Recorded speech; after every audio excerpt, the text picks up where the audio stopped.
hasn't been a good week for some key figures supporting Democrats. A top donor arrested, a top energy official fired, and a leftist speech gatekeeper exposed. I'm Kristi Leigh, and that's coming up in today's Daily Brief.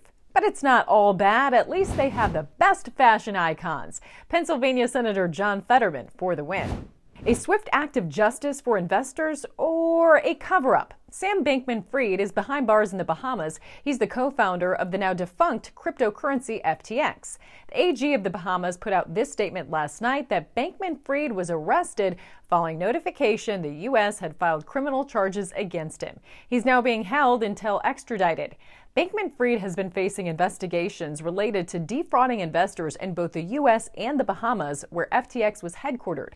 Surrounded by celebrities, SBF has also gained attention for being a top donor to Democrats. But not so shocking at all, now that the indictment has been released, the Gateway pundit notes any mention of the amount of donations from FTX to politicians is omitted. We still have no idea how much money went to corrupt U.S. politicians through FTX using cryptocurrencies. The timing of the arrest is also suspect. Bankman-Fried's arrest comes just a day before he was supposed to appear for a U.S. House hearing. Rep. Leigh Zeldin tweets, "Why not allow him to first testify and answer our many questions?" House Financial Services Committee Chairwoman Maxine Waters says the panel still plans to hold its hearing on FTX's collapse.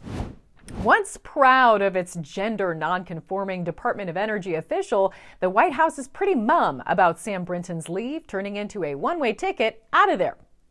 Them was placed on leave after facing a felony charge for stealing a woman's luggage from a Minnesota airport.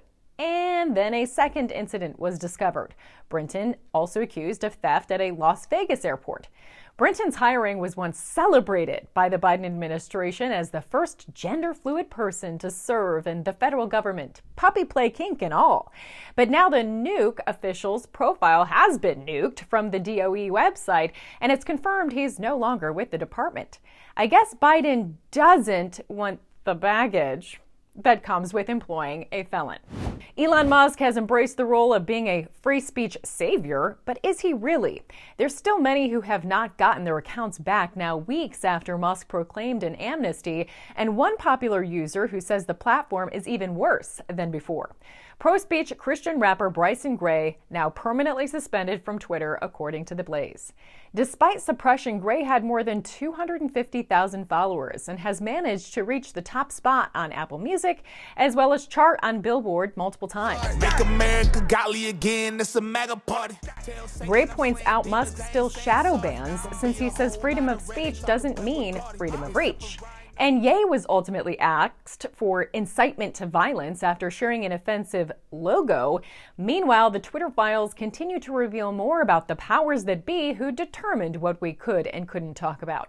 This is the arbiter. This guy is the arbiter of what's supposed to go on Twitter. He's the one he thought, and he used CNN as a guide. CNN, which is fake news. He uses CNN as a guide. His name is Yoel Roth. Here's a tweet from the former head of Twitter's Trust and Safety Department, Yoel Roth.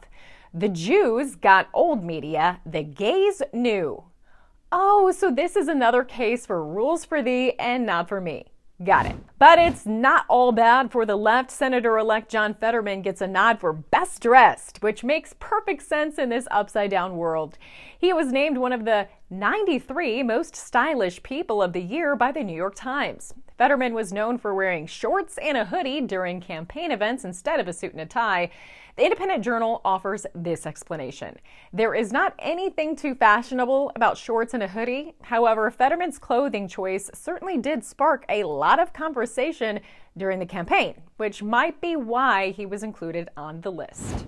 Today's takeaways. Crypto crook Sam Bankman-Fried is arrested just in time to be excused from dishing any dirt before a House hearing, and any reference to dirty donations to Dems is under seal or omitted from his charging docs.